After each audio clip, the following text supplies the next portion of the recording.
Good morning, good afternoon, good evening, and good night to some of you, depending on where you're listening to us from. This is Biafra Radio, and I am your host. My name is Kimiowei, Tari, Nemi. We must proceed, we must continue, we must make progress, and this gospel must be preached to every corner of the earth and to everyone that cares to listen to the gospel of freedom, to the gospel of liberation, and to the gospel of truth.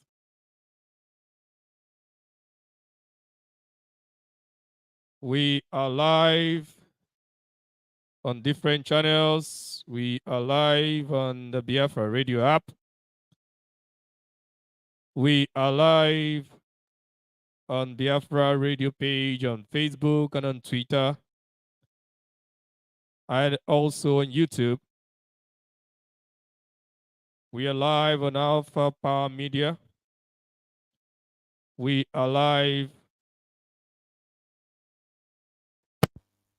on UK Media, Biafra UK Media. We must proceed, we must continue, we must pray. As it is our custom to do so, we must pray. We must pray. And I will advise that you welcome somebody by your side, and ensure you share this gospel to as much people as you can, so that they as well can follow up with the program.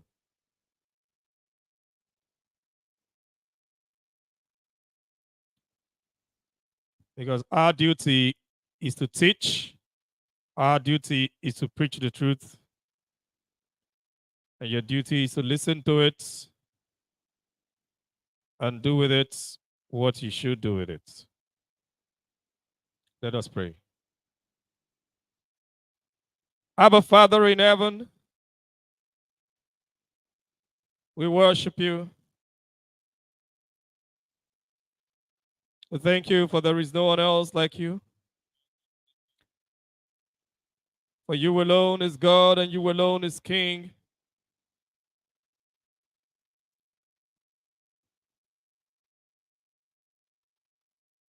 For you are the only wise God. And you are the one that have chosen Biafra to liberate your people in Africa this time and in this generation. We didn't choose ourselves. We didn't make ourselves. You made us and you chose us. You chose the land of Biafra. You sanctified our land. Taught our fathers your ways until this very day.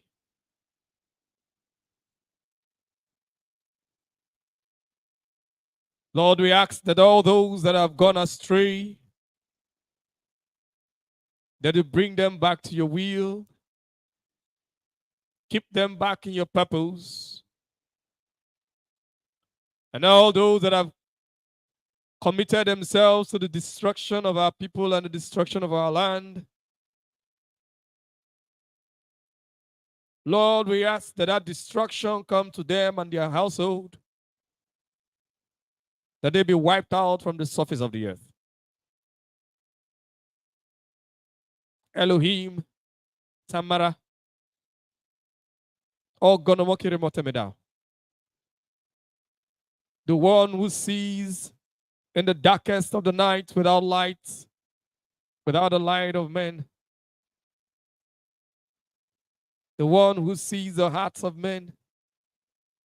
The one who knows the intent of men.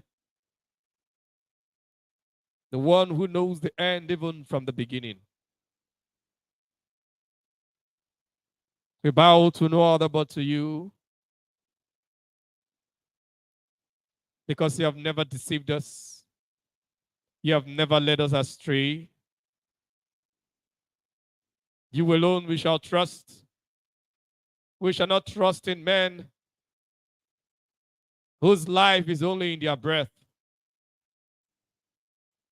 But we trust in you, the most powerful one that even eyes cannot see. But your children know you.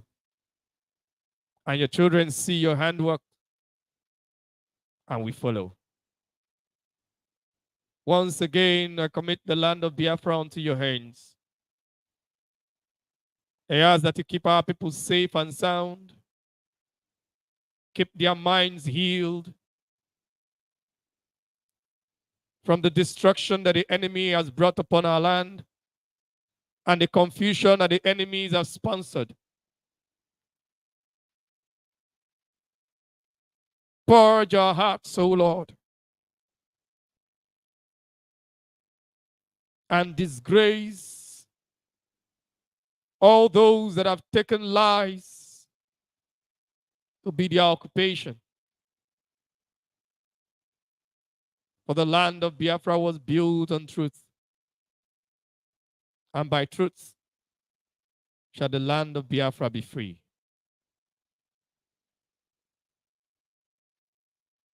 I pray for our leader, Mazi, that he remains strong, even in the face of temptations, even in the face of pressure from the enemies, that he continually keep him strong, focused, and resilient.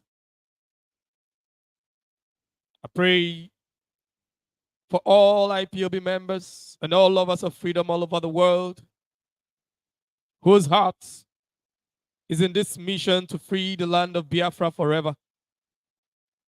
I pray that they be strong and focused,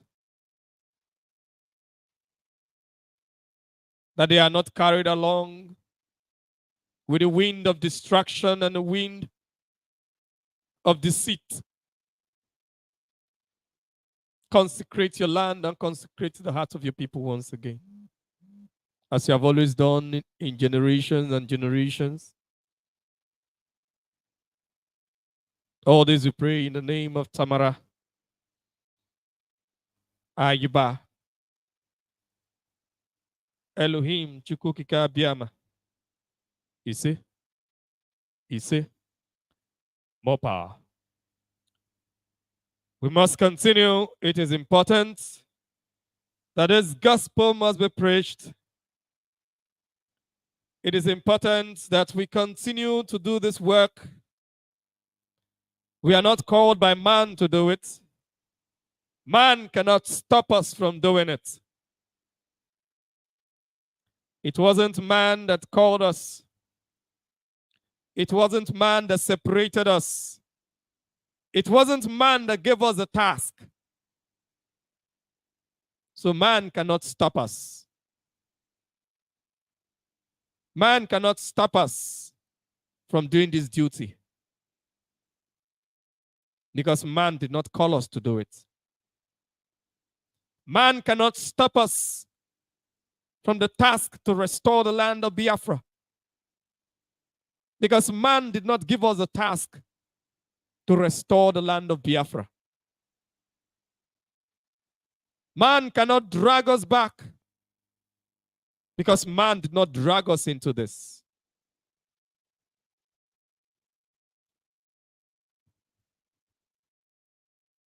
If you're one of those that men brought into this mission to restore the land of Biafra, the holy land of Biafra, it is men that shall drag you out of it.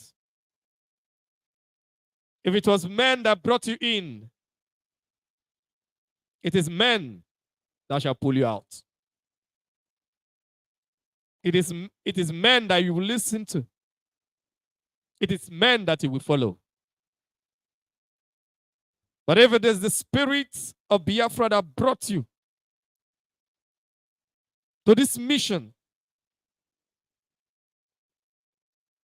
to make sure that the land of Biafra is free,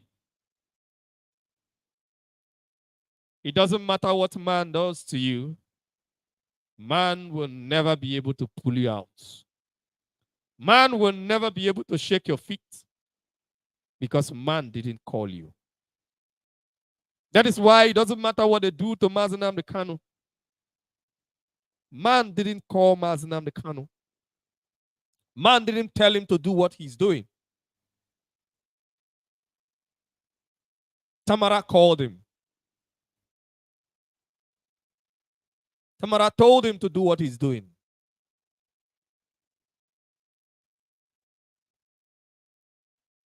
And that is why those that have all the powers in the world, they can influence UN, they can bribe people all over the world. All the forces of the world have ganged up against the people of Biafra. All the forces of the world have ganged up against Mazi Nnamdi Kanu. All the forces of the world have ganged up against everyone and every single person that stands true for the gospel and for the restoration of the land of Biafra. But no matter their gang up, no matter the money they throw around, they have not been able to stop Mazi Nnamdi Kanu.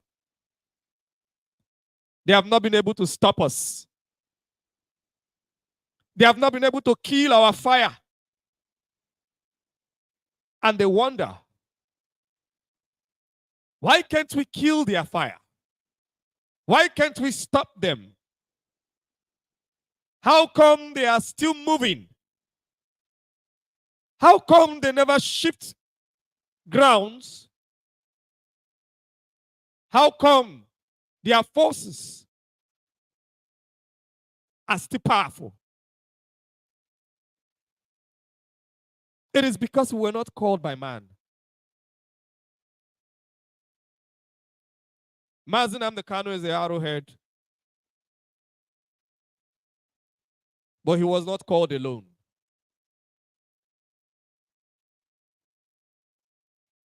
When Elohim called Mazi Nnamdi Kanu, he promised him that he will give him men that will stand by him till the end. It's not men that will stand today and tomorrow they will begin to doubt him. Today, you're standing through. Tomorrow, you are wondering. There are some people that do not follow Mazi Nnamdi Kanu with the head. Some follow with the heart. Some follow with the head, and some follow with the heart. When you follow with the head, you will hear noise. You will hear deceits that looks like truth.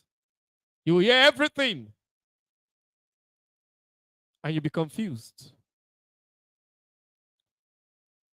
But when you follow with the heart,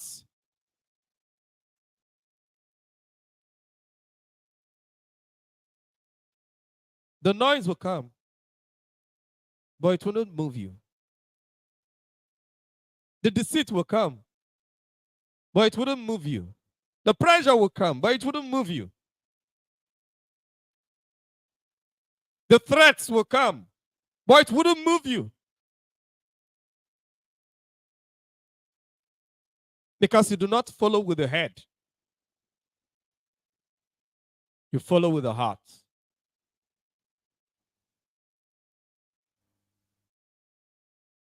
Mazi Nnamdi Kanu is a man, of course. But if you follow the spirits, if you were called by the spirits, the same way he was called by the spirits, you will know why he cannot back down. You will know why he cannot drag feet. Because that will be exactly the same way that you work with the Spirit. We're not going to digress. Today we're talking about something I titled Biafra and the ECOWAS crisis. The ECOWAS crisis and Biafra. This ECOWAS crisis, does it have anything to do with Biafra? Does it have anything to do with the land of Biafra? With the people of Biafra? With a mission for the restoration of Biafra? The ECOWAS crisis. How does it affect us? Should we be concerned? Should we be interested? The crisis in ECOWAS, as it is, Biafra is in ECOWAS. Even by the grace of God, if we get our freedom this year, Biafra will still be part of West Africa, at least in the West African sub-region. If not, maybe not in ECOWAS, because we can choose to be part of ECOWAS. We can choose not to be. Maybe for one reason or the other. Now, this challenge, this crisis that is going on in ECOWAS, and you must understand the map. If you're somebody that is familiar with the African map and with most especially with the West African map, the African map generally, and seeing where West Africa is placed in the African map, and you will know that West Africa is a pivotal sub-region in Africa. Very important.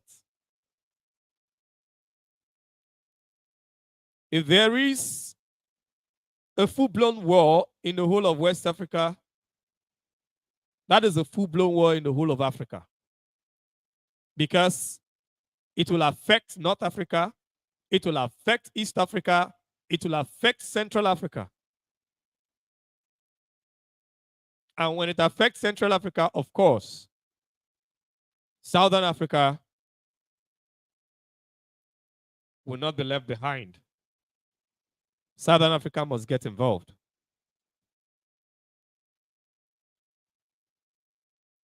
And what we're seeing here over the days, if you have been following the news, if you have been following the events, you will notice that the president of the zoo, Tinubu,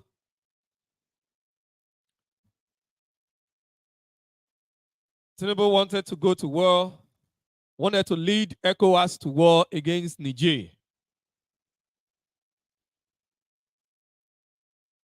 And Mali and Burkina Faso,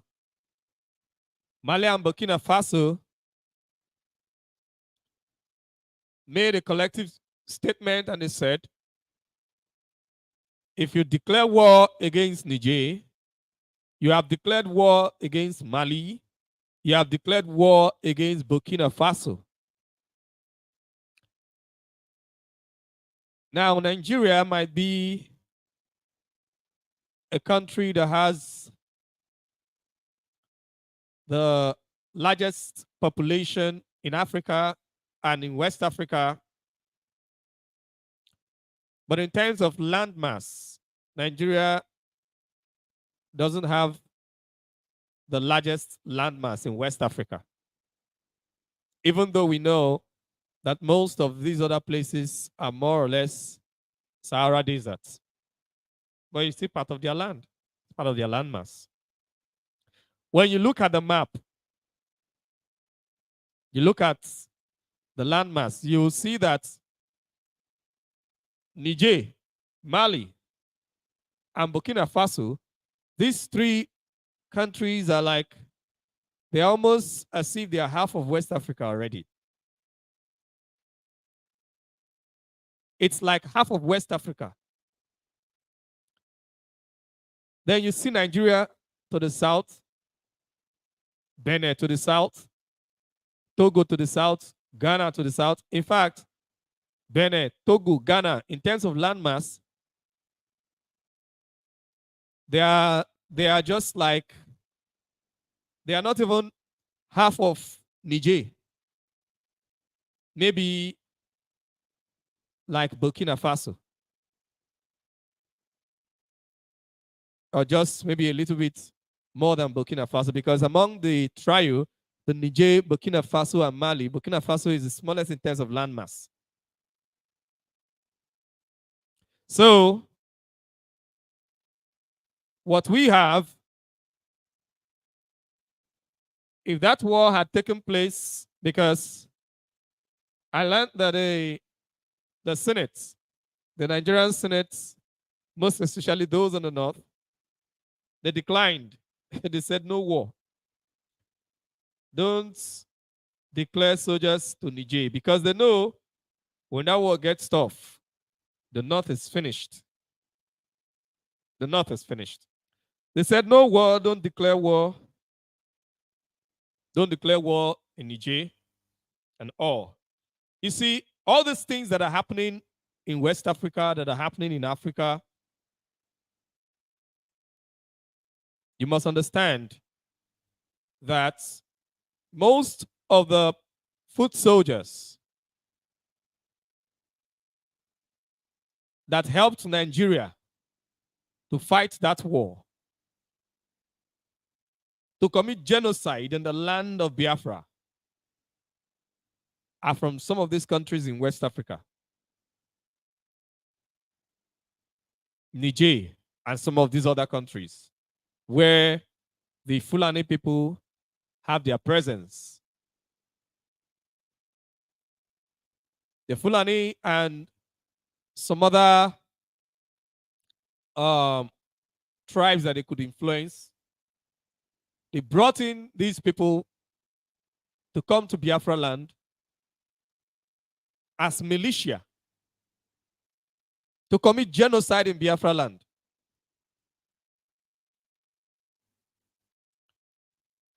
And right now, everyone seems to be paying.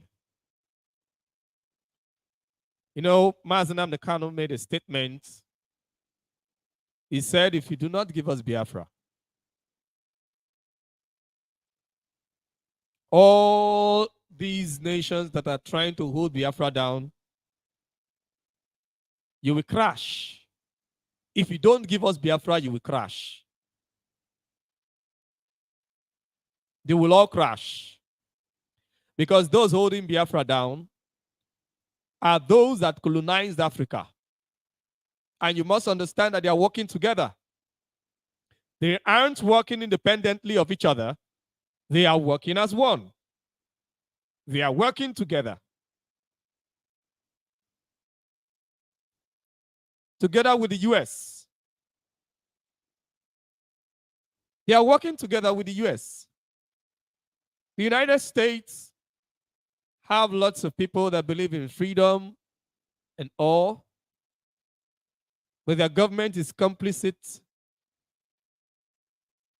in neocolonialism. In fact, neocolonialism is actually the United States system, which the former colonialists had to join in and play along. The United States uses the territories that is just like partnership. The United States is in partnership with the former colonialists. They come in, they run their things. The former colonialists or the colonialists, because they are still colonizing Africa, they just change style. They're still colonizing Africa. So what you're seeing here, all these things are playing out together. Remember, I told you something. The man Putin was brought up, was raised to fulfill the prophecies of Mazi Nnamdi Kanu. Putin was raised for that purpose. Because the West have to fall. Or at least be shaken. And what they do not understand is that right now, if they let Biafra go, they are still most likely going to retain the power that they have. But just like it was with Pharaoh, they never listen. They will never adjust until they lose it all. They have a system.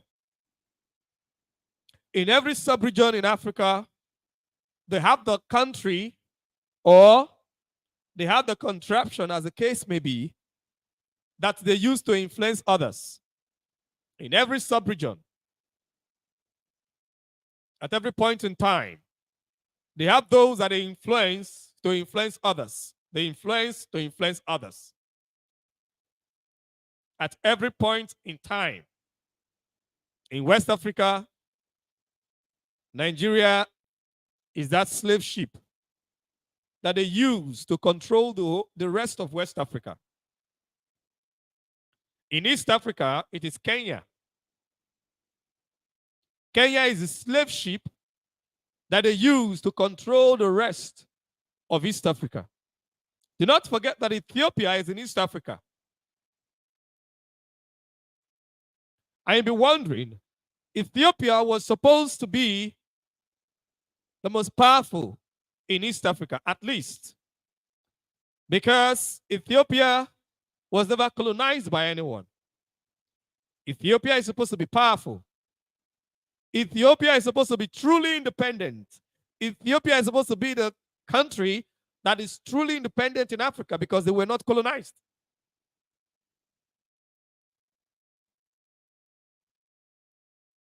But the white man didn't want any country in Africa to be truly independent. So they put their force on Ethiopia until they divided Ethiopia. It wasn't enough. Because you must know that a country that operates on monarchy, that's two. That's their monarchy. That's two. The kingship, the prince, it means a lot to them. It is their heritage. It is their dignity. In fact, that stool is not just a stool. It is like the soul of the people. That is why you see Britain. Britain do not joke with their throne. If you're able to destroy that throne today, Britain is gone. Because the whole country is built in relation to the throne. And Ethiopia was like that. Ethiopia was a monarchy.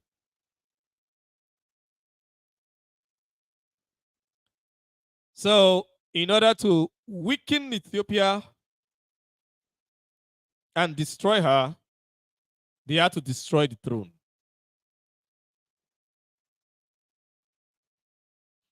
When the throne of Ethiopia was destroyed, and this thing was done by Britain, the same Britain. When Ethiopia's throne was destroyed,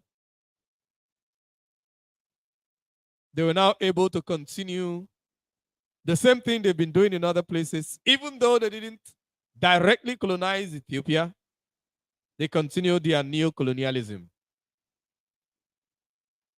And they ensured that Ethiopia never get it back together. The Ethiopian church, the Ethiopian Orthodox Church, holds lots of secrets and dignity for Africa. And recently, there is a kind of war that is started there in order to destroy the church. Because the Ethiopian church was not corrupt like the Roman Catholic Church and all. There are lots of truths. That's why I told some time back, I said, if you're a Christian in Africa and you want to know true Christianity that is pure, you have to go to Ethiopia. You have to go to Ethiopia, go to the Ethiopian church, the Ethiopian Orthodox Church. All these people that call themselves pastors in Africa. You must know that what was handed down to you is not as it was. Some people handed down their own culture to you. You must go to Ethiopia and learn. Study for yourself.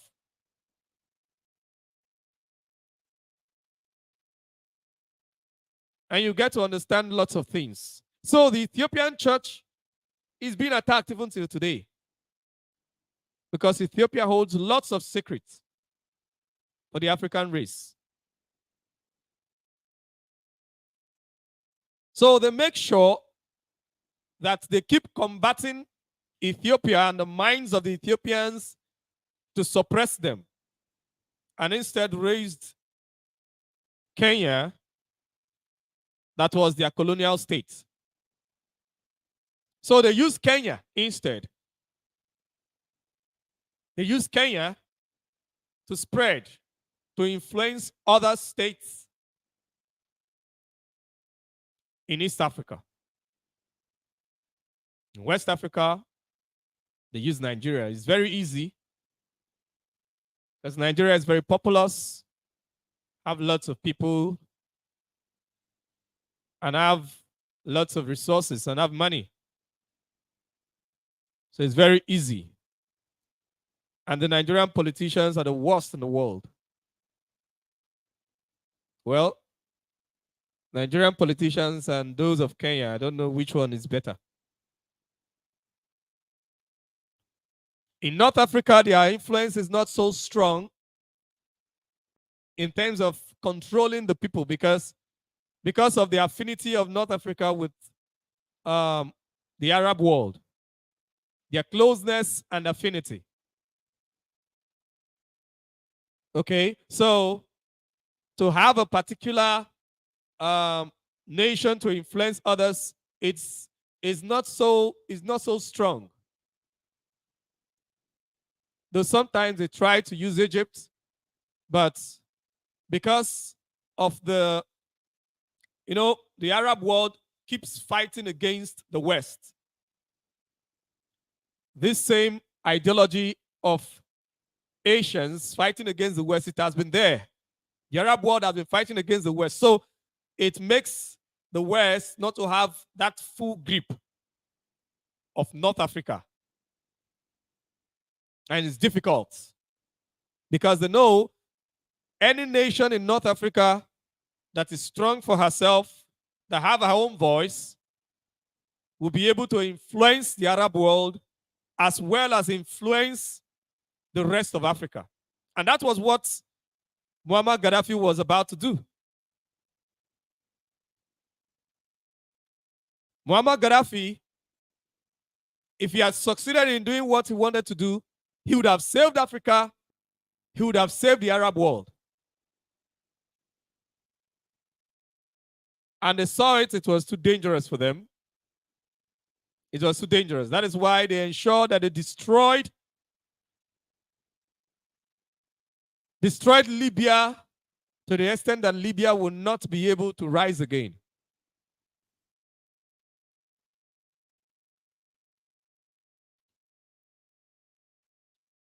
That's why. And I do not personally think that they even want Libya to continue to operate as a country, to have one leader. Because the fear is still there that if Libya have one leader, the influence of Gaddafi could still come up. Because Gaddafi died as a martyr. You know, when a leader dies as a martyr, he didn't die.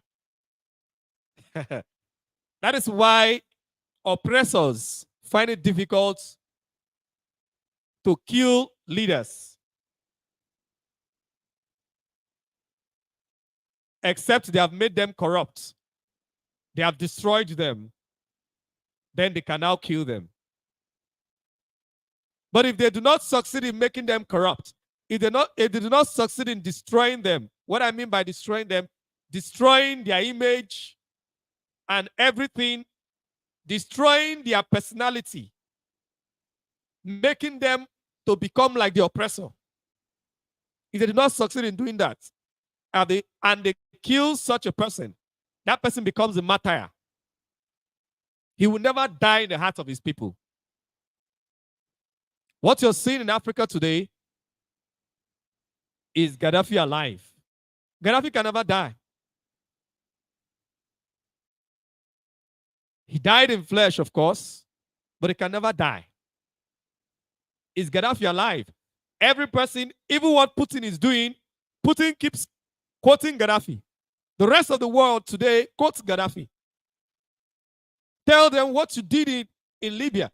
If Gaddafi had run away because of fear of death, nobody would have been talking about it. The West would have still been continuing what they are doing. But till today, anybody that is standing against the West is telling them, look at what you did to Gaddafi. What did he do? Other than standing for the truth, standing for his people. What did he do? You pretended that like as if it was his own people that killed him. But we saw NATO going there to take the gold of Libya.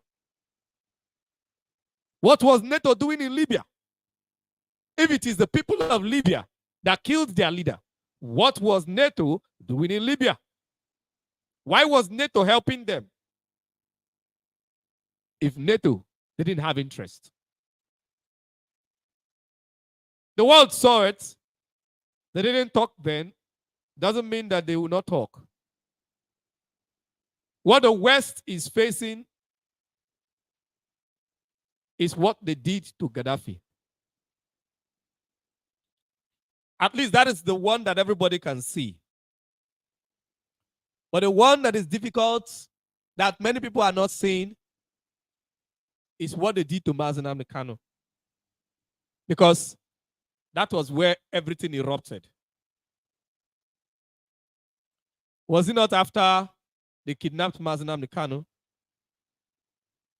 that Putin started coming out openly to challenge what they are doing? And when they refused to back down, he moved in. He invaded Iraq. Ukraine. He invaded Ukraine. You know, when you are a father in a house, you keep making the laws and you keep breaking the laws. Your wife is seeing you. Your children are seeing you. You keep making the laws and you keep breaking the laws. A time will come when nobody will respect those laws in your house anymore. Discipline entails that if you make the laws, you must keep the law. You that made the law must be the first to keep the law. If you do not keep the law, nobody will respect the law. You might be that bully of a father that nobody can speak to. You continue. Your children are growing. Your sons are growing. You keep making laws for them and for your wife. But when it comes to you, you break the law.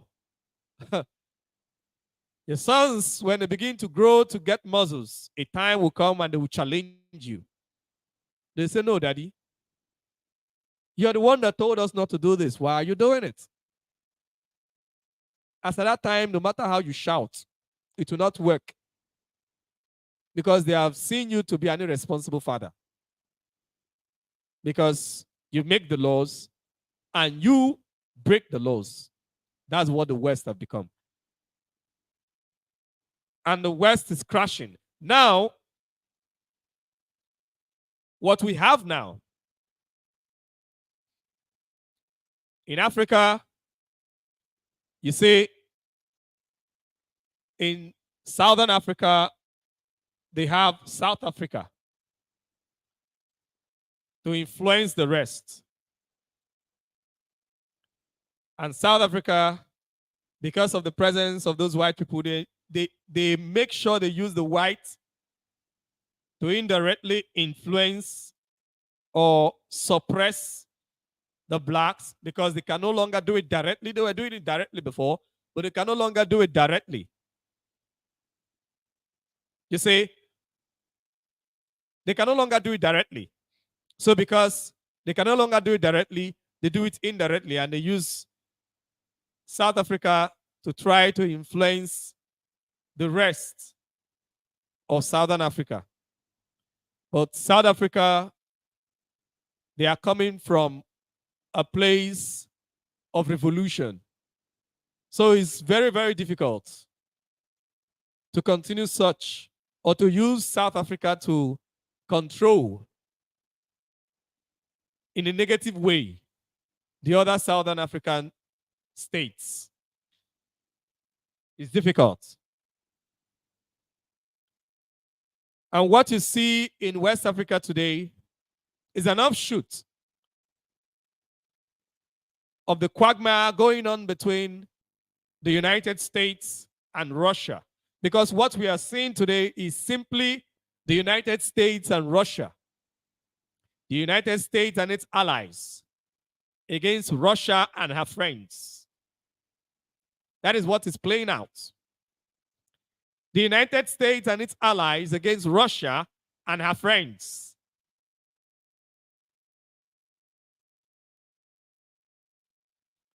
Russia might have broken the laws of respecting borders. But the friends of Russia have looked upon the case and saw that Russia have every reason to protect herself. Because what did they say? The best way to protect the best way to defend is to attack. The West have been encroaching and suppressing Russia. It doesn't matter what Russia says. They do not care because they believe that Russia cannot challenge them. They believe that they have so much force in the world that Russia have no force.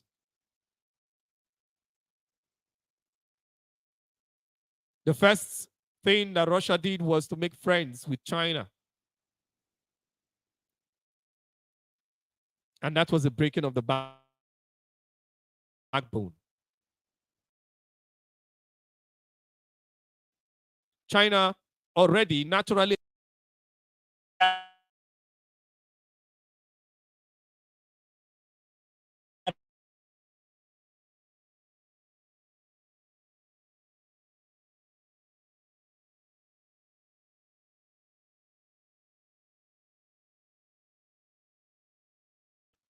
you see China as a brother that have proved his mettle.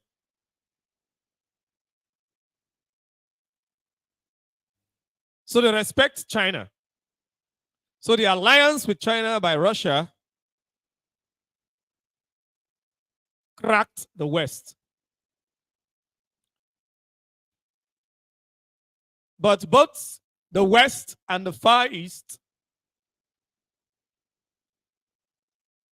which is America, the West is America, the United States, Europe, Canada, in fact, North America, Australia, Europe primarily. That's the West. The Western powers. Then the East, China, India, Russia. Maybe you can also add the Arab world as well. Now, these people bring in their little forces together. All of their forces mean nothing without the influence of Africa or without the position of Africa. The West have been powerful because they are the ones that call the shots in Africa. It is the West that calls the shots in Africa. That is why the West have been powerful. Anybody that calls the shots in Africa will rule the world. So, Russia knew that the only way to break the strength of the West is to get into Africa. China have been here. So with a friendship with China, it made it quite easy for Russia, who is also a friend of China, to make friends with African states.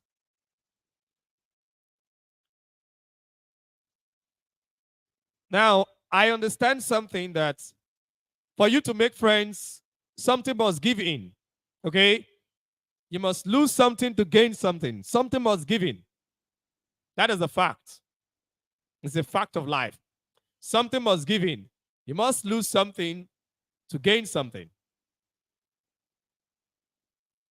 So, the discussion that these African nations that are making friends with the West, what they are giving, I mean with Russia, what they are giving, I do not know because I'm not part of their cabinet. But definitely, it will be better for them than being submissive to the West that holds no value for African leaders. You know, these guys have so run Africa to the extent that it's a shame to call yourself an African. It's a shame to even stand beside them in public. It's very shameful for you as an African to stand beside them. Now, this goes beyond just the leaders or the supposed leaders. It's a shame. It's a shameful thing. Africans are ashamed to stand side by side with those of the West, citizen to citizen. They are ashamed. Because if a stranger comes to your house and in your presence asks your father to kneel down, and your father kneels down before him, and he knocks your father on the head, this stranger is not your father's father, it's not your grandfather. If he is your grandfather, you will consider that, oh, he is his father. If my father could do this to me, he should also be able to do it to his son. But it's even wrong for a father to do that to his son that have a child in the presence of the child. If at all, he should do that when the man is an adult. It is wrong to do that in the presence of the child. But the child can understand. Maybe as he's growing up, he can understand to an extent. But not when it is a total stranger.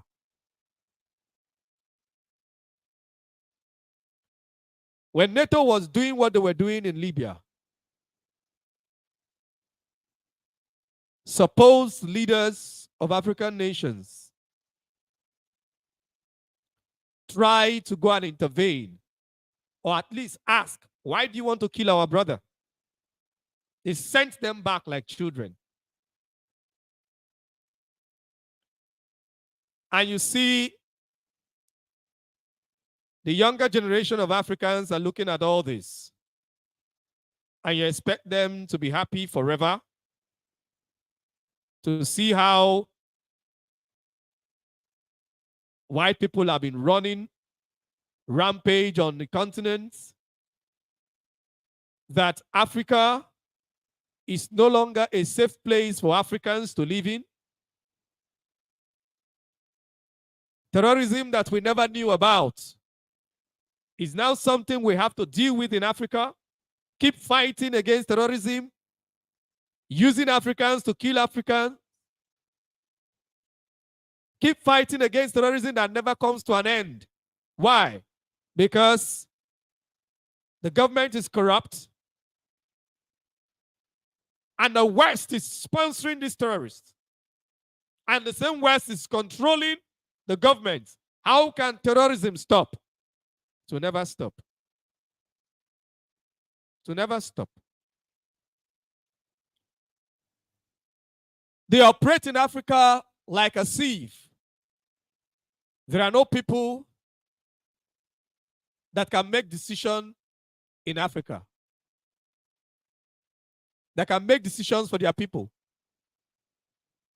They treat Africa like a place without government. And of course, you cannot expect the people to fold their arms and clap for you.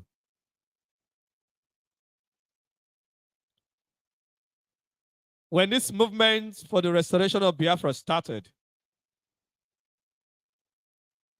one of the things that we said is that we must redeem Africa. That we shall free Africa.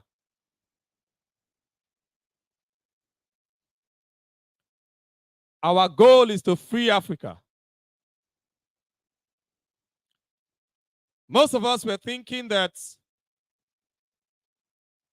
we are going to free Africa when Biafra is already restored. But as God may have it, it seemed to be happening side by side. It seemed like a parallel activity, because Biafrans are spread all over the world. As we are preaching, as our leader have been preaching, and we keep preaching to ourselves. We have friends that we keep preaching to. And we keep talking about the influence of the West. We keep preaching and others are listening. And other people started preaching about it in relation to their own countries, even though they may not understand in totality what we're doing or agree in totality with what we're doing. They keep preaching to themselves.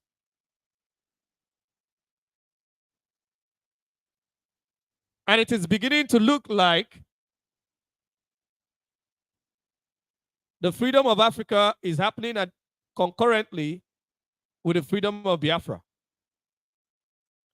Because like I told you, these three countries, Niger, Burkina Faso, and Mali, if you look at the map, they are almost like half in terms of landmass. They are like half of West Africa. And they have the conscience of Africa. They have the conscience of Africans.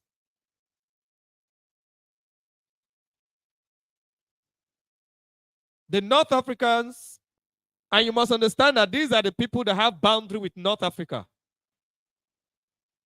Many of them share the same religion with those in North Africa.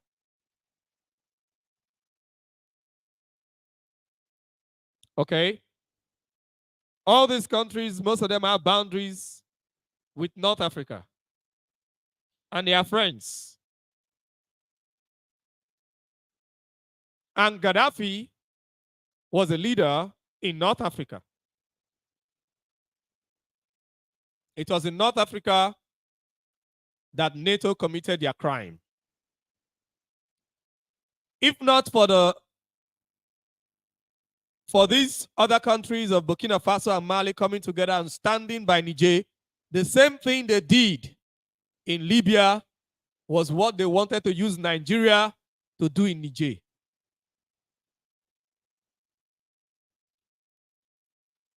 But if Nigeria had tried it, it would have been a sorry state for Nigeria.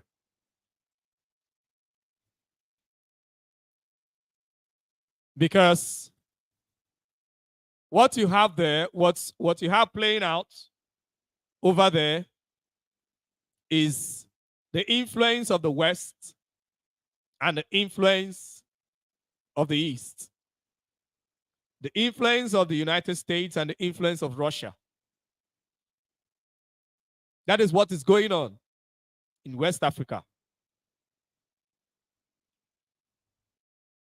Other West Africans, they are taking advantage of the growing strength of Russia to free themselves from the chains that the Western world have put them. To free themselves from the bondage that the Western world have put them, from the poverty that the Western world have put them all through the years, from the disgrace and the shame.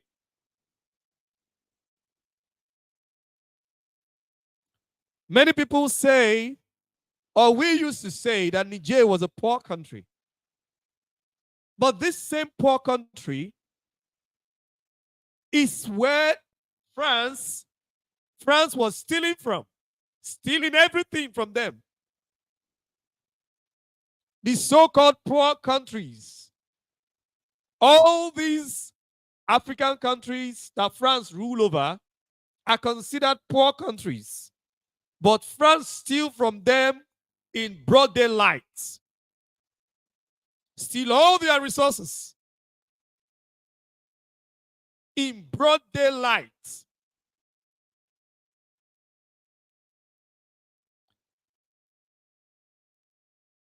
No African is supposed to be traveling out of Africa because of search of jobs, search of making a living. It is wrong. Because everything that an African needs to make a living is in Africa. Other people from other parts of the world should be traveling to Africa to make a living, not the other way around. But because they want to pass a notion that Africa is poor, they will steal from your land and take it to their land to establish, so that they settle those people in government, even the little that goes to the government, they will make sure that the government is corrupt, so that even that little will not be used for the good of the people. They back these corrupt governments with military and all, so that people from the country cannot challenge the corrupt system. That is what they do. That is the system of the West, all over Africa and most parts of the world. They use their military strength to back the corrupt system, because those corrupt ones cannot challenge them. They are their lifeline. How can you challenge your lifeline? You are the enemy of the people. The people knows that you're a thief, but they cannot do anything about it, because you're being backed up by France, by Britain, by USA. So the people can do nothing. If the people try to do anything, the army are at your beck and call. You use the army to kill them and oppress them, assassinate them at night. And the press wouldn't carry it. CNN wouldn't carry it. BBC wouldn't carry it. So the people remain in fear. And even the military cannot take over. Because if they do, you will send the army to go and take them out of power. But now game have changed. They all planned this from the beginning. Mali, Burkina Faso, Russia, they all planned this from the beginning.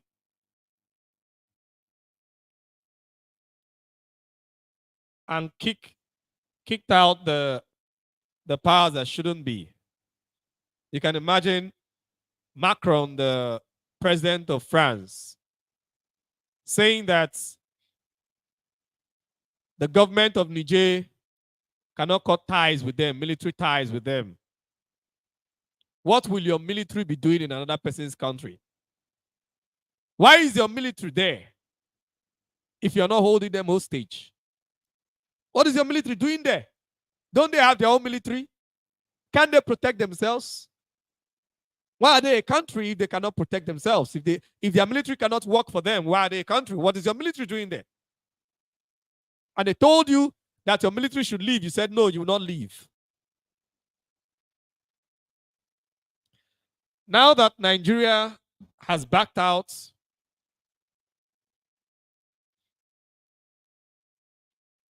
Nigerian Senate said that they should just continue to put sanctions. Those sanctions will not work. Those sanctions will not work because Niger have other friends in Africa and the rest of the world. They have other allies. They have boundary with other people. And they will make use of all those other boundaries and all those other people. They do not actually need ECOWAS. They can do without ECOWAS. I will not be surprised if Mali, Niger, and Burkina Faso announce tomorrow that they are no longer part of ECOWAS. They can do without ECOWAS. What are they gaining from ECOWAS? If not oppression. You know, all these organizations in Africa were just put together to put Africans in bondage. That's just it. They just put these organizations to put Africans in bondage. Nothing more. So, if you want to be free, you must first of all be bold to break out of these organizations. Economic Community of West African States. How has the economy gotten better for West Africa? Is it not getting worse? when they wanted to have a singular currency for West Africa, did France allow it? This same France, did they allow it for West Africa to have one currency? Even though they wanted Abuja to be the capital. Nigeria, that is an apology itself, would have been the center of that economy. Buhari would have run down that economy the way it did the economy of Nigeria. And this Tinubu would have continued as it has made Naira to become tissue paper. That economy would have been just the way the Naira is right now. But before Buhari, of course, Nigeria's economy was, even though it was very bad, but it was still better than most West African economies. So they said no. France said no, because France was the one making the currency notes for all their former colonies. France have never left these countries. They are still the colonies of France. Of course, Nigeria is still the colony of Britain, even though they don't do it directly. France does their own directly, face to face. A new government enters, they will tell you this is what the government have been paying to France. This is the limit to what your government can do. This is it, this is it. They give you conditions for your own land, for your own country. A foreigner will be giving you conditions. And he's saying that he's not a colonial master.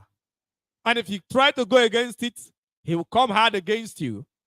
And his friends will back him up. Britain, the EU. You know, EU right now is the strongest influence of the EU is France.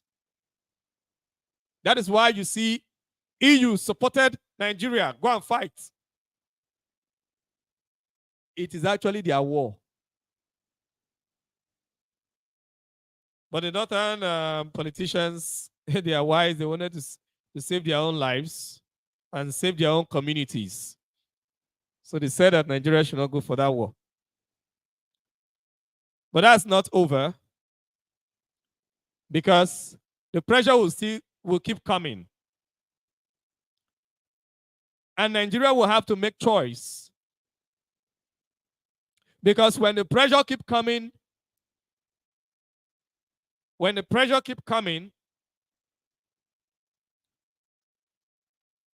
behind closed doors, the West might begin to make threats, because they do not want to leave Niger. They do not want to back down. Don't be surprised that maybe after a month, Tinubu will send to the Senate again that he still needs to go to war. Because the West will not back down. And Tinubu's position is shaking. He needs the former slave masters to be by his side. He needs them to protect the office that he stole. Remember, he stole the office. He stole the position. He did not win the election, but because they have the power,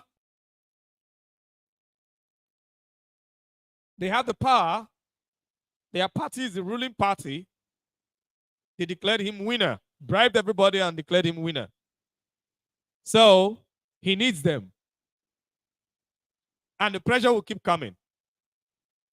Because sanctions did not work with Russia. And sanctions will definitely not work with Niger. So this pressure will keep coming, and the man will have to choose. Tinubu will have to choose whether to succumb, and definitely he will not make this choice alone, because Tinubu's position over there is because of the position of the northern politicians. The northern politicians backing him to retain that, to have that power. Obviously, they do not want a Peter Obi to be in power, to be in that position. So they prefer a Tinubu. They prefer their party, APC, to continue. They prefer the jihadist vice president to remain in that seat. In case anything happens to Tinubu, he becomes the president. And their jihad continue. So, but this war is going to affect them more. They are the ones to pay the higher price. And they have never seen war before. Yeah. Northern Nigeria have never seen war before. Forget all this terrorism. Terrorism is not war. They have never seen war. The West that they have been supporting is about to bring this war to their doorstep because the West will not agree. They will not succumb. They will not want this government in Niger to settle down. So the pressure will continue. They will keep hitting hard. And they will not want to come and do it by themselves. It will be too obvious. France will not want to come down and engage the army of Niger. It will be too obvious that this is colonization. It will be like the same thing that Putin is doing in Ukraine, that they are after, that they are against. Their hypocrisy will be too obvious. So they cannot come and do it by themselves. They need Nigeria and ECOWAS to do it. And you know, the other countries in ECOWAS have no voice. They are voiceless. They are all chicken-hearted men. Or else, even before the Nigerian Senate said, no, we're not going, or don't take our army to war, because the war will not favor us. Other countries that this matter does not concern, they should have said, I am not interested in this war. I am not interested in what happens with other people in their own countries. I am only interested in what happens in my own country. Why do they want to do that? Why are they not speaking against it? It's because they don't want a situation whereby tomorrow their army plots coup against them and nobody and everybody back out. Because if they do, that is what is most likely to happen. And I am sure we have not finished hearing of the coups. There might still be more coups. Because these people that call themselves leaders in many countries in Africa, they have destroyed anything, as in they have destroyed the word leadership. Taking advantage of the people, the opinion of the people doesn't matter, because they bank on the protection of the West. And the game is changing. The game is changing. The fear is that if we do not do anything about Niger, it might get to other countries. And before we know it, we'll be out of power. We'll have no influence. My advice to them is put your house together. if you put your house together, there are no people generally that love when things go wrong. If you are a president, if you are a leader of your nation, and you're doing well, at least you're trying that the people can see that you're trying. There is nobody that will support a military takeover. No one will support. But when you're making the people feel like they are fools, when you're riding on the integrity of these people, when you're not allowing these people to express themselves, when you're mismanaging funds and you feel no remorse about it, when there's a military takeover, the people will rejoice. And it is the opinion of the people that matters. These people that took over their governments in these nations in West Africa, if you put a poll, the people will vote for these dictators to continue. They will vote against those people that were removed. Now the question is, where does Biafra come into this, into all this, into this crisis? Biafra come into it in the sense that right now, the zoo is in a fix between two. To please the West or to please herself. Should the zoo try to please herself, then she will begin to lose support of the West. She'll begin to lose support of the West.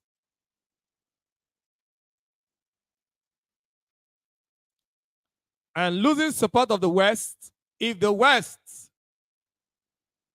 want to punish the zoo, one of the major things to use and punish the zoo is to free Biafra. So if the zoo said, oh, we don't want to, since they have already said it, that they are not going for the war. Like I told you, the pressure will still come. The pressure will still be there.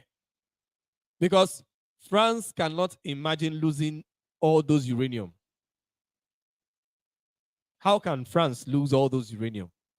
How do you expect them to continue? When out of every 3 bulb in France, 2 is being lighted by uranium. How do you expect France to leave Niger? France is losing it out. And other countries, other Francophone countries in West Africa might have the guts to do just exactly what Niger, Mali, and Burkina Faso have done. And it doesn't need to be a coup. The current governments that are there, the current leaders of governments in these other countries, they can choose to pull out of the French force. If France cannot show herself strong in this Niger matter, it will embolden others to pull out. That is why France cannot give up. And France needs Nigeria. France needs Nigeria to act, to take the lead against Niger. And if Nigeria fails, it means that Nigeria have taken a stand against France, against EU. And not just against France, because you must know that France, Britain, USA, they are all one. They all work together. They fight for their interests together. They may not agree on everything, but there are certain basic things that they will always stand for themselves.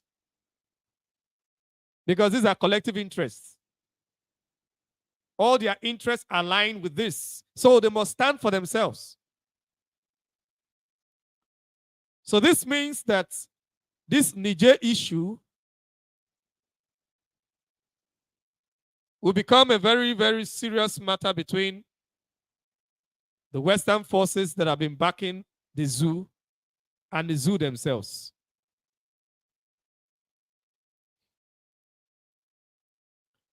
And if the pressure becomes too much,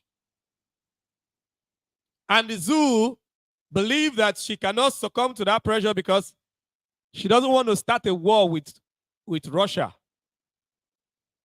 because a war with Niger, Mali, and Burkina Faso is a war with Russia. It's a war with Wagner. Of course, the zoo doesn't want to take that risk.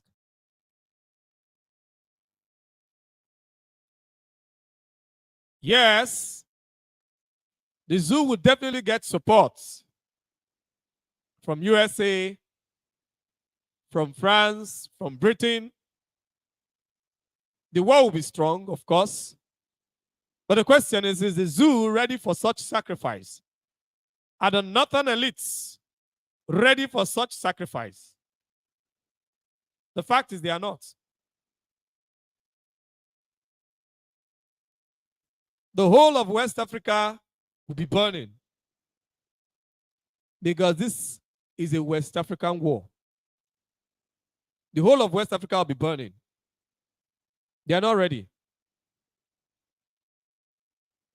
And the zoo might be forced to behave like other African nations that because of the pressure of the West, they chose to join forces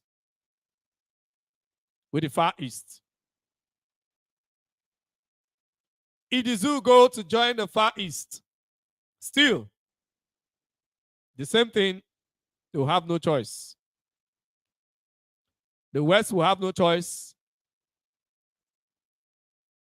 but to come and try to make sure that Biafra is free. Because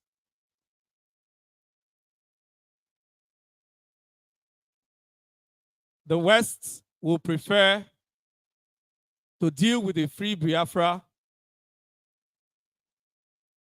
than to deal on oil with a Nigeria that is an ally of Russia.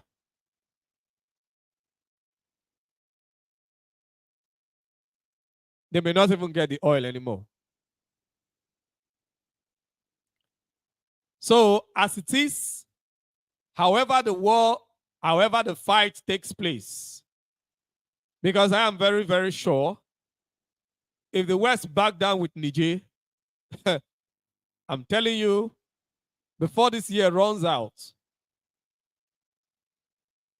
France may not have any influence in West Africa anymore. France may not have any influence. France will lose it all. And they will not just lose it all, they will lose it all to their enemies. And funny enough, Russia is not looking for people that they will make colonies.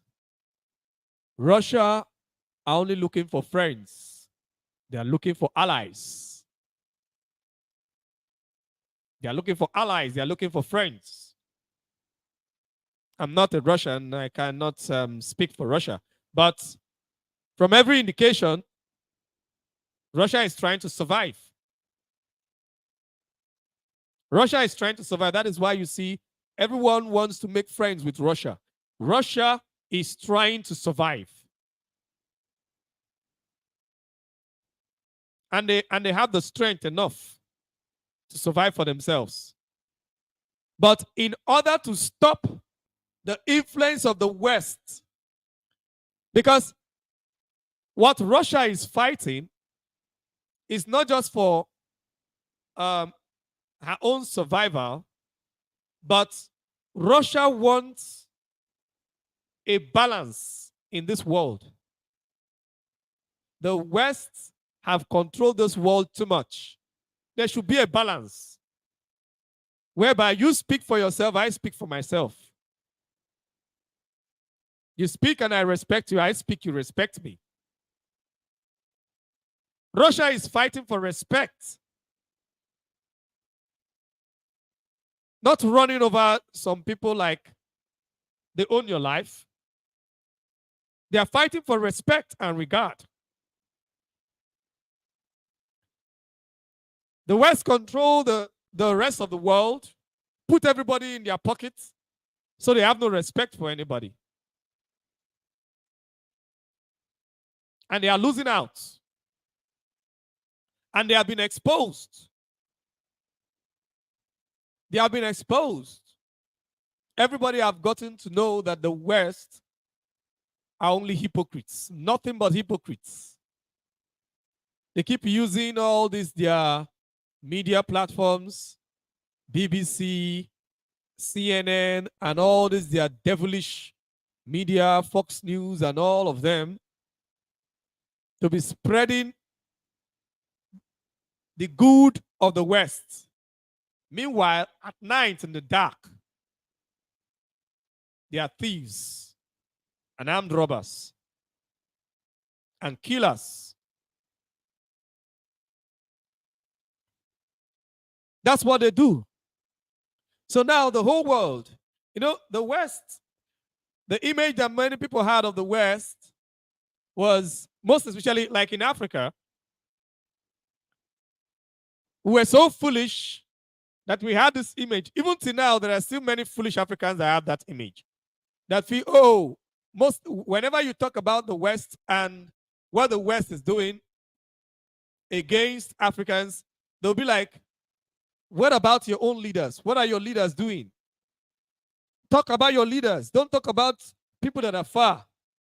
But you do not know that your leaders are only puppets. The people that are far are the people controlling everything. And even if your leaders are corrupt, you cannot tame them. You cannot stop them.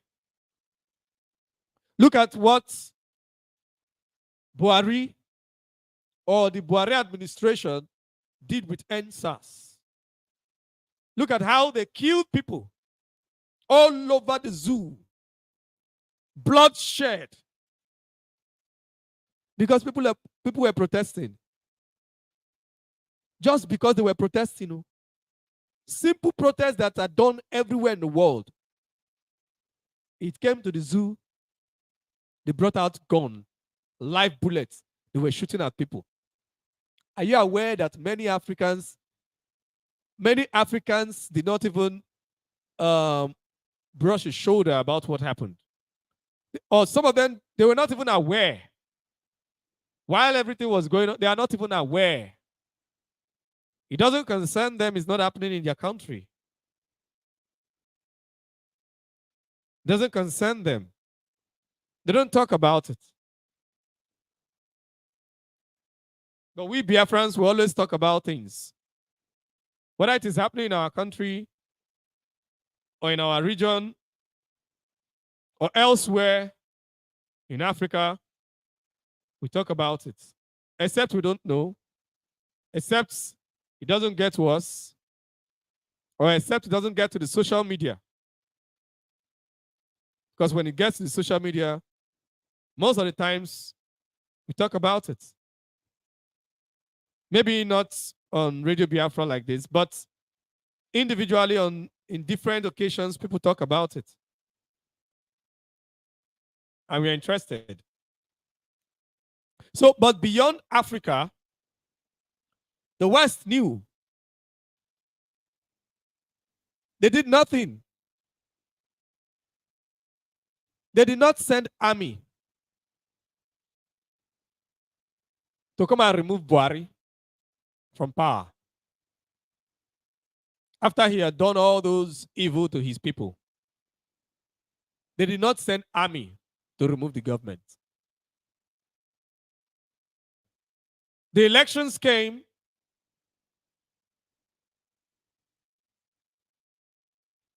To the face of the people, they stole the mandate, did all they did, killed people as well,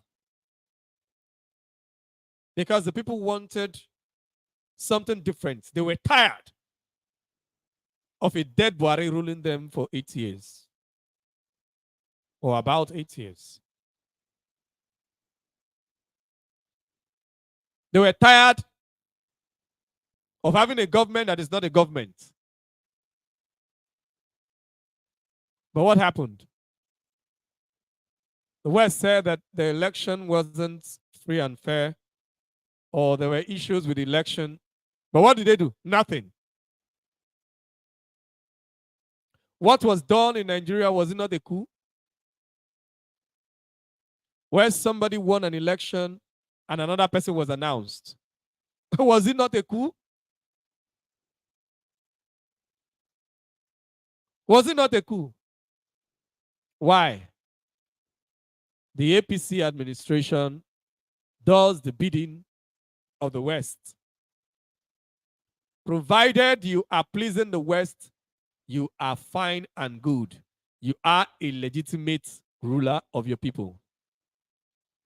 Until you stop pleasing the West.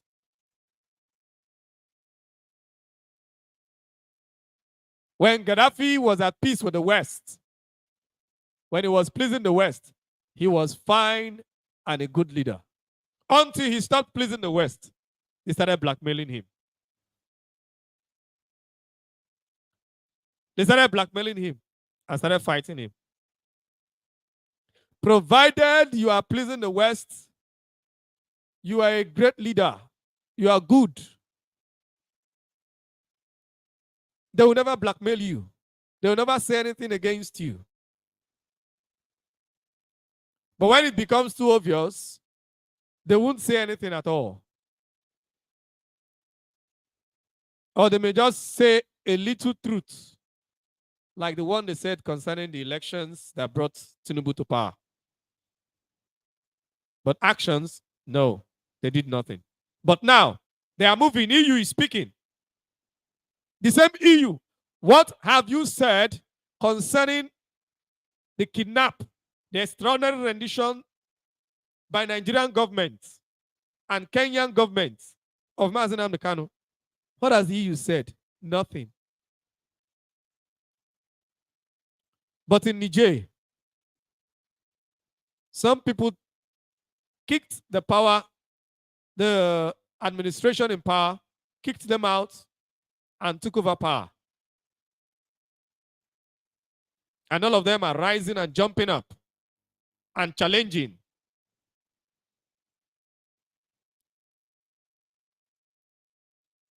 And saying no. Why? Because the people there were doing their bidding, and these ones are not. We shall be opening the lines. Maybe we can take 1 or 2 calls if you're able to call before we round up. We have a few minutes left. If you have the flyer, the number on the flyer is the number, but I'll call it here. +49 173 52 75 073. You can only call this number on Signal. If you call on Signal, I will first of all accept you. Then you can call back on Signal. Okay, if you call on Signal, I will accept you. Then when you call back on Signal, you will be able to communicate.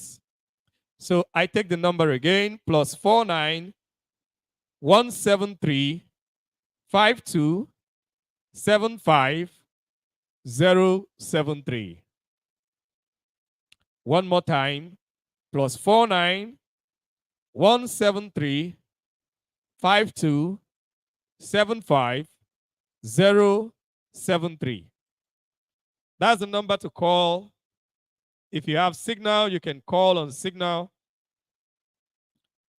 WhatsApp is not a very, very good place. WhatsApp is not a very, very good place. But if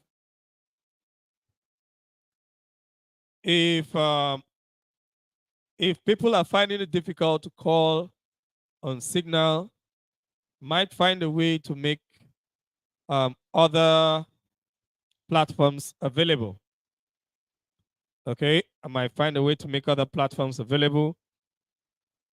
If it is difficult for you to call on Signal, maybe you can type that. You can type it. You can send a message. If Signal is difficult, because I know Signal is not very, very easy to operate on. If Signal is difficult for you to operate, maybe you're not so used to it. Subsequent times we can make use of Skype and maybe other platforms. Okay. And if possible, maybe we can still see how we can make use of WhatsApp. But WhatsApp is not very, very good. WhatsApp is not very, very good. So we must continue. So what you have is just like as it's happened in the world wars. The First World War, the Second World War, you know, what we're experiencing is more or less a world war. Even though the world seems to have been smarter, they do not want to engage in open warfare because we all know how much people died fighting against Germany, the Nazi and the rest of them, and the allies of Nazi. The world doesn't want to go back to that. But what is happening with the West and Russia is not far from that. It's actually a world war that is only being fought in Ukraine. But now, like they always do,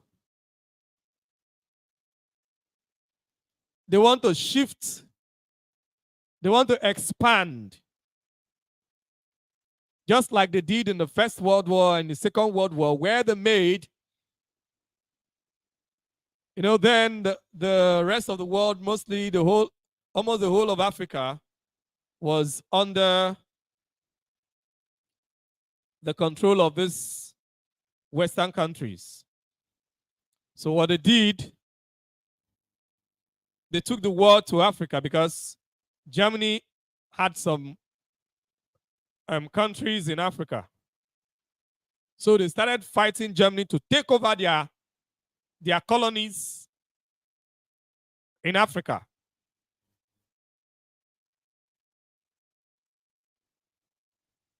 Started fighting Germany, the German colonies, and they used Africans for all those wars.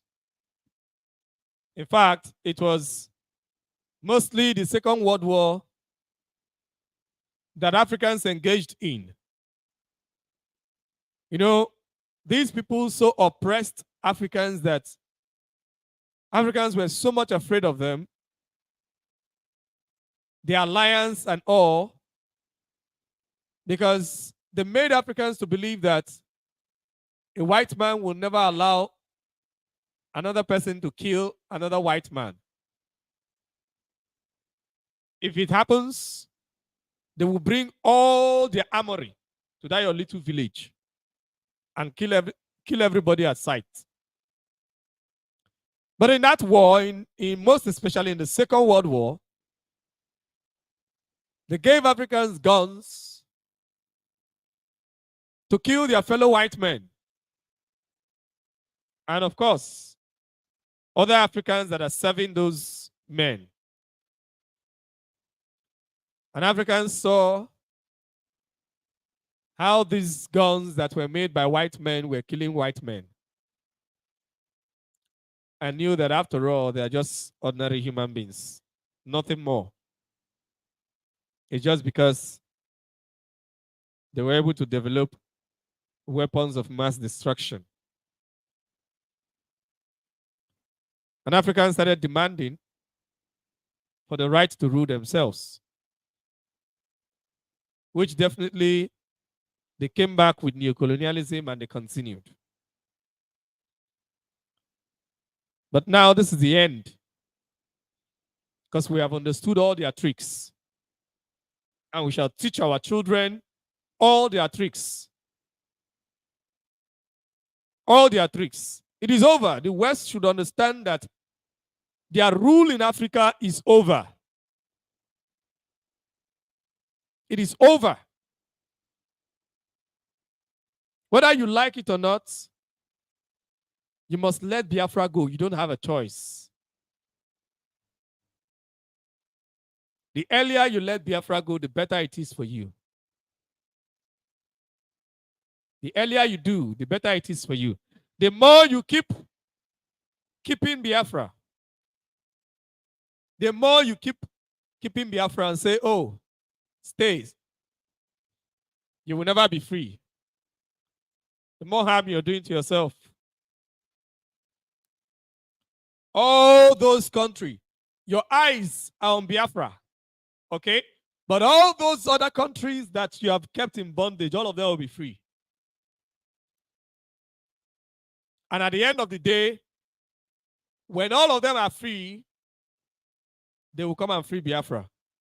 If you still say that you want to keep only Biafra, you want to keep Biafra in bondage, you don't want Biafra to go, all the countries that are under the West, they'll be free from your hand. And at the end, Biafra will still be free, because you will not even have the power anymore to run Biafra, to continue to keep people in bondage. You know, you need some level of strength to be able to keep another man in bondage under you. If you lose your strength, how then can you keep that man in bondage? He will just leave by himself. You no longer have the power to keep him. You know, we keep advising the West, and they keep thinking that we are nobodies. We are nothing. There's nothing we can do. There's absolutely nothing they can do. They are weak. They have no power. They have no force. But you'll be shocked.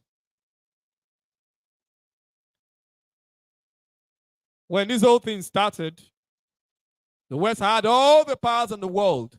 Nobody could challenge them. Nobody. Nobody could challenge the West. Nobody could cough where America is speaking. Under the umbrella of America, Britain is speaking. Nobody can cough. Under the umbrella of America, France is speaking. Nobody can cough. Not even Russia. Russia will just respect themselves in their little space. China will just respect themselves in their little space. But today, what is happening? Mazi Namdekano told you that Britain will fall if you continue.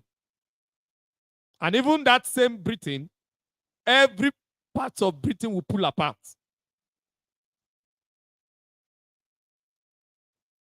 For you to keep people in bondage, you need your strength to keep them in bondage. If you lose your strength, you can no longer keep them in bondage. So,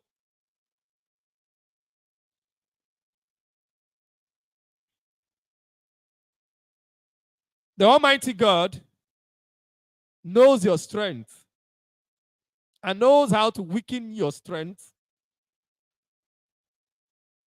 in order for Biafra to be free. You must understand that Biafra must be free. It doesn't matter what anybody does, because Biafra is in the calendar of God. Biafra is in the calendar of the creator of this world. The freedom of Biafra is sacrosanct, is important, is a focal point for so many things to go right in this world. And blessed are those that take part in the freedom of Biafra. Whether they are Biafrans or whether they are not Biafrans, it doesn't matter. Whether they are one superpower or not, it doesn't matter.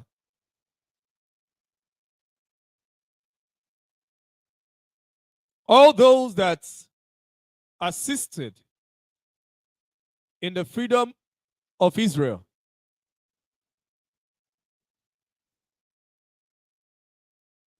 most of them today are the ones running the world.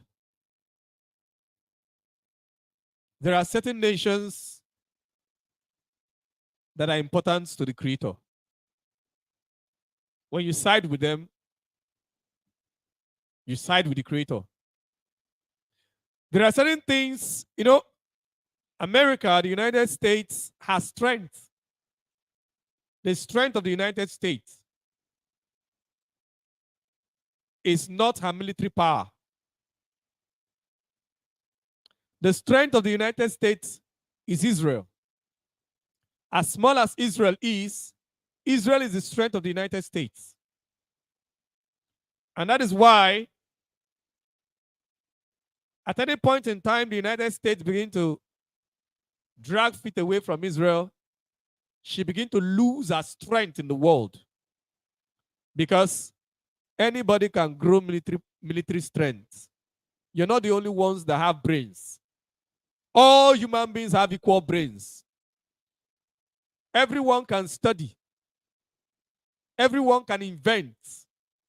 We are all creators. So the fact that you have power because of your military might today does not mean that it is your military might that makes you to have all that power.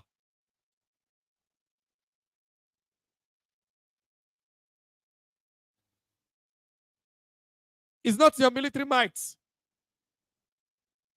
And we're all seeing it. The military might of the United States did not diminish. But today, everyone is challenging, including African states that are not up to 30 million people. They are challenging the West. They have become bold, taking a strong stand, challenging the Western forces. Why? The Western forces chose to keep little Biafra in bondage forever. The time for the freedom of Biafra has come. Anyone that stands in the way of the freedom of Biafra will be destroyed. It doesn't matter how much time it takes. That person, that nation, that organization will be destroyed. Those people will be destroyed. Anyone, whether you are white, yellow, black, whatever color of skin you carry, whether brown, if you stand in the way of the restoration of Biafra, you will be destroyed. It is not a threat because we don't even have anything to threaten you with. We are telling you the truth. Sometimes there are certain truths that cannot be backed up with present facts. It can only be backed up with future facts. Just that Most people do not take records most times. But we Biafrans, we do. We take records. Anybody that stands in the way will be destroyed. All those that stood in the way of Ojukwu, all of them were destroyed.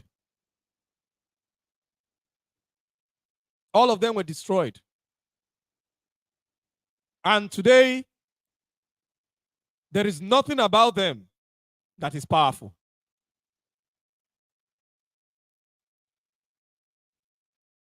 There is nothing about them that is powerful. Same thing, even in this generation. If you stand against the freedom of the people of Biafra, you will be destroyed. And that is what is happening with the West. And once the West lose Africa in totality, it's just a matter of time. Little by little, the West is losing out. They are losing Africa. Look at the number of Africans speaking in favor of Niger. That is to tell you that the West have lost the conscience of Africans. And I assure you, if there is any military force towards Niger, other African countries will send their army to Niger, whether directly or indirectly. You'll be thinking Niger are just about 20-something million people. And their army is just a few thousand army strength. But you'll be wondering how come you keep fighting, the army keep increasing. The men to fight keep increasing. Because Africa is ready for her freedom. Right now, the West is at a fixed position. You go forward is a problem. You go backward is a problem. But it looks like if they go forward, they might win. There's a chance. By going forward, I mean getting down to war with the government of Niger. It looks as if they can win. The numerical strength of the army of Nigeria and other West African nations will crush Niger, Mali, and Burkina Faso. Definitely. In maybe a matter of months, maybe a few months, they'll crush them. But that is how it looks in the physical. So it looks like they are most likely to win and get back this power and ignore whosoever will say whatever they want to say. But if they stay back and say, oh, the pressure is too much, let us leave, it's just Niger, they might lose Chad as well. They might lose Cameroon. The Cameroon soldiers have been fighting unending war with Ambazonia. Unreasonable war. It doesn't make sense. Standing with a man that have no sense, that been ruling them for donkey years without any progress. What makes you feel that the Cameroonian soldiers will not one day wake up and say that we must put an end to this unnecessary death, unnecessary war with our own brothers in Ambazonia? We must talk this thing out, kick this man out of the way, and talk this thing out. We should be able to do that.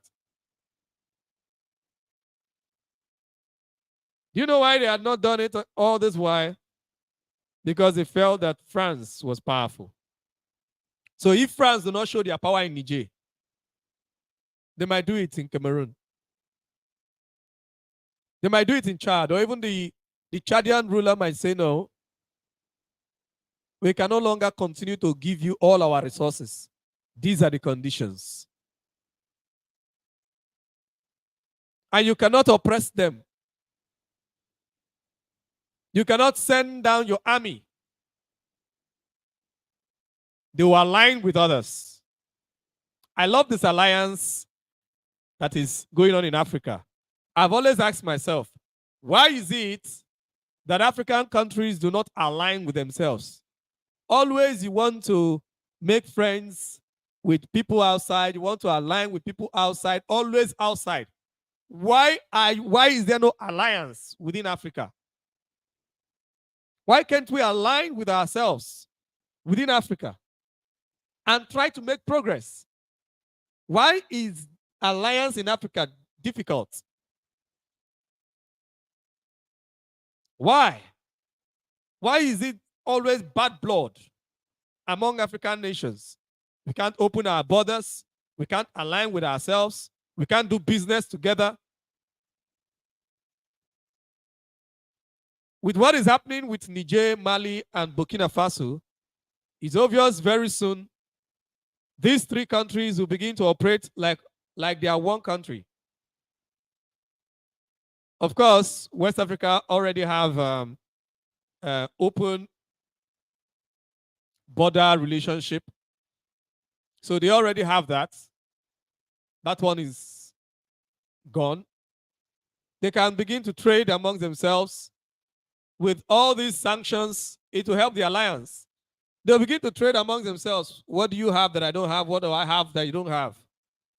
For us to survive, we must survive. I love the alliance. And other countries beyond West Africa can join in that alliance. And maybe this alliance can even help to save Libya and bring back a true government for Libya. And this alliance can grow. Other countries in Africa can join in the alliance. And the alliance will not just be in military, also economic, through economic alliances and international trade amongst African countries. That is the only way to grow your economies. Not people. France will come to Niger, steal from Niger. France will go to Benin, steal from Benin. But Niger and Benin cannot do business with their own resources. But France can come there and take from them and go. France can go to Benin and take from Benin. France can go to Burkina Faso and take. They keep taking and giving nothing.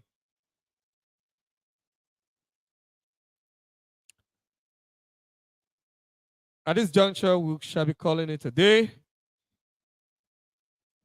We shall be rounding up.